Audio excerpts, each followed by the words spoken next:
नारायण नारायण नारायण नारायण नारायण नारायण। आज का विषय है सगुण साकार व निर्गुण निराकार एवं अनेक मार्ग विशेष से भगवत प्राप्ति, भगवत साक्षात्कार करना मनुष्य मात्र के लिए विशेष है। मेरे बंधुओं, विचार करो, कोई सगुण साकार की उपासना करता है, कोई निर्गुण निराकार की उपासना करता है, कोई अपने अपने मतांतर के अनुसार अपने गुरुदेव के बताए मार्ग की उपासना का पालन करता है। मेरे बंधुओं, अनेक मतांतर और अनेक धर्म संप्रदाय होते हुए भी भगवत प्राप्ति, भगवत साक्षात्कार और परम प्रेम की प्राप्ति सबको समान होती है। लेकिन भगवत प्राप्ति, भगवत साक्षात्कार करने वाले व्यक्ति विशेष, संप्रदाय विशेष, धर्म विशेष के लोग अपने मत का तो पक्ष करते हैं और दूसरे के मत का विरोध और द्वेष करते हैं। अतः मेरे बंधुओं, दृढ़तापूर्वक विचार कर लो, यदि अपने मत का पक्ष करोगे तो मत वाले कहलाओगे और पक्ष करोगे तो पक्षी बनोगे, इसमें कोई संदेह नहीं है। पक्ष करोगे तो पक्षी बनोगे, मत का समर्थन करोगे तो मत वाले बनोगे और दूसरे के मतांतर का खंडन करोगे तो राग द्वेष से ग्रस्त होकर अधोगति में जाने का मार्ग प्रशस्त कर लोगे, इसमें कोई संदेह नहीं है। अतः मेरे बंधुओं, दृढ़तापूर्वक अपने मत का, अपने मार्ग का अनुसरण करो और दूसरे के मार्ग का भी आदर करना सीखो, तब मत वाले नहीं कहलाओगे, मानवता के मार्ग पर चलने वाले पथिक कहलाओगे और अच्छे साधक बनने पर सिद्धि प्राप्त करोगे, इसमें भी कोई संदेह नहीं है। अतः अपने मत का पालन करो और दूसरे के मत का आदर करो, तब राग द्वेष से रहित होकर समता में स्थिति होगी। समत्वम योग उच्चायते, समता ही सबसे ऊंचा योग है। इसलिए मेरे बंधुओं, दृढ़तापूर्वक विचार करके राग द्वेष से रहित होकर समता में स्थित होकर प्राणी मात्र के प्रति प्रेम करो, जीव मात्र के प्रति प्रेम करो और अपने अपने मत का राग न रखकर अपने मार्ग का पालन करो और दूसरे के मार्ग का खंडन मंडन करना बंद करो। मेरे बंधुओं, सगुण साकार की उपासना करने वाले अपने मत का पालन करें, निर्गुण निराकार की उपासना करने वाले अपने मत का पालन करें, लेकिन दूसरे के मत का खंडन मंडन नहीं करे, तब तो है मानवता। अन्यथा तो मानवता न रहकर दानवता आ जाएगी। आजकल लोग यही कर रहे, लोग धर्म के लिए चंदा चिट्ठा करते। मैं बहुत गहरी बात बताता हूं, लोग धर्म के लिए चंदा चिट्ठा करते, लेकिन धर्म के आधार से धन प्राप्ति का मार्ग नहीं देखते कि हमें धर्म के आधार पर धन की प्राप्ति सत्य और ईमानदारी के कर्तव्य पथ पर चलकर करनी चाहिए, तब तो है मानवता। आप धर्म के लिए यदि दुष्कृत्य कर्म करके रिश्वत आदि, भ्रष्टाचार आदि, व्यभिचार आदि धन के लोभ में आप धन मर्जी आए जिस मार्ग से कमाने का धंधा करते हो, तो मेरे बंधुओं, वो धर्म नहीं होगा, वो अधर्म होगा, पाप होगा, अन्याय होगा, अत्याचार होगा। आज के देवता कौन है? पाप देवता, झूठ देवता, कपट देवता। मेरे बंधुओं, रिश्वत को ही लोगों ने अपना जीवन का लक्ष्य बना रखा है। अतः धन प्राप्ति के भी मार्ग प्रशस्त करो और धन प्राप्ति उस तरह से करनी चाहिए जिस तरह से आप बीमार हो जाओ तो आपको खून की आवश्यकता है और खून आपके जिस ग्रुप का है उसी ग्रुप का खून आपको दिया जावे तो आपको स्वास्थ्य लाभ होगा। अन्यथा यदि दूसरे ग्रुप का खून दे दिया जाए तो आपको लाभ न होकर उल्टा अहित होगा और मरीज मर जाएगा। इसी तरह से धन प्राप्ति का भी 1 नंबर का आपका लक्ष्य होना चाहिए।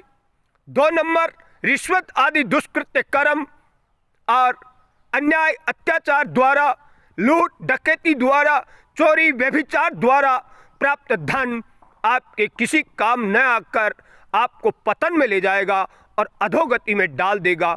इसमें कोई संदेह नहीं है।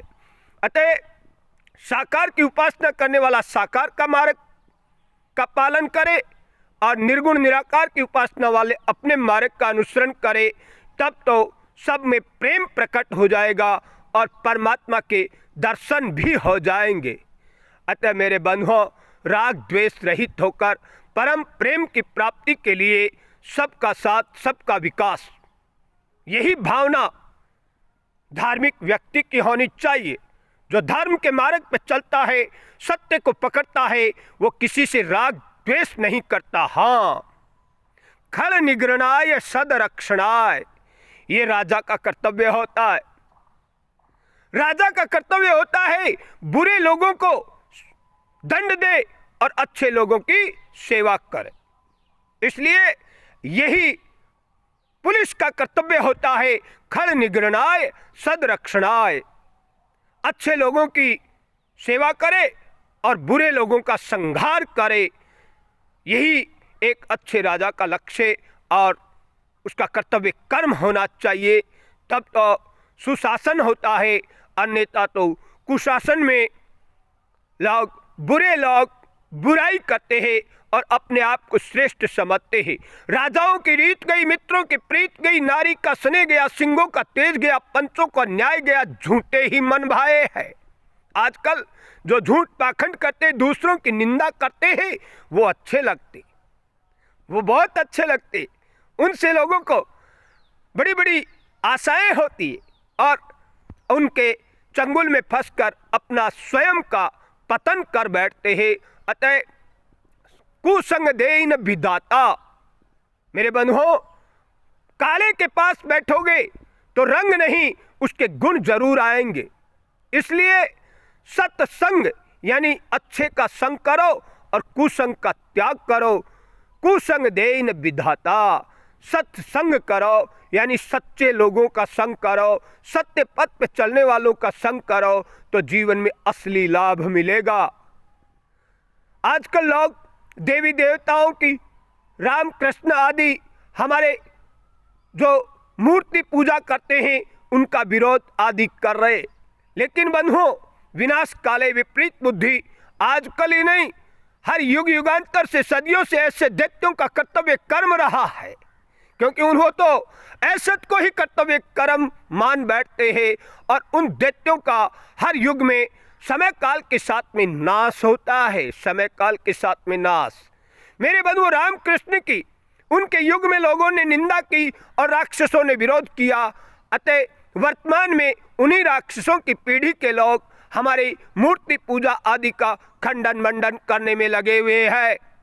अन्यथा अच्छे साधक चाहे निराकार की साधना करते हो, चाहे सगुण साकार की साधना करते हो, एक दूसरे का विरोध न करके एक दूसरे के मार्ग का सम्मान करेंगे, वही सच्चे मानव और सच्चे साधक कहलाने योग्य होंगे। अतः मेरे बंधुओं, दृढ़तापूर्वक अपने मार्ग का पालन करो और दूसरे के मार्ग का खंडन मंडन करना बंद करो, तब तो तुम्हारी मानवता है। अन्यथा तो मानवता नहीं रहेगी और दानवता आकर के तुम्हारा ही विनाश करेगी। समय काल के साथ में राक्षसों का उत्थान होता है और समय काल के साथ में ही राक्षसों का पतन निश्चित है। हर युग में उन्हीं की पीढ़ी के लिए लोग, हर युग में राक्षसों की पीढ़ी के लोग राक्षसपना करेंगे। लेकिन एक बात दृढ़तापूर्वक ध्यान से सुन लेना, यदि कोई दैत्य है, वर्तमान उसके कर्म दैत्य जैसे है, तो यदि बदल जाए तो वो देवता बन जाएगा। अति चेत सुदुराचारो भत्ते मामन्य भाक्षा दुरेव समन्तव्य सम्यक व्यवस्थितो ही सह।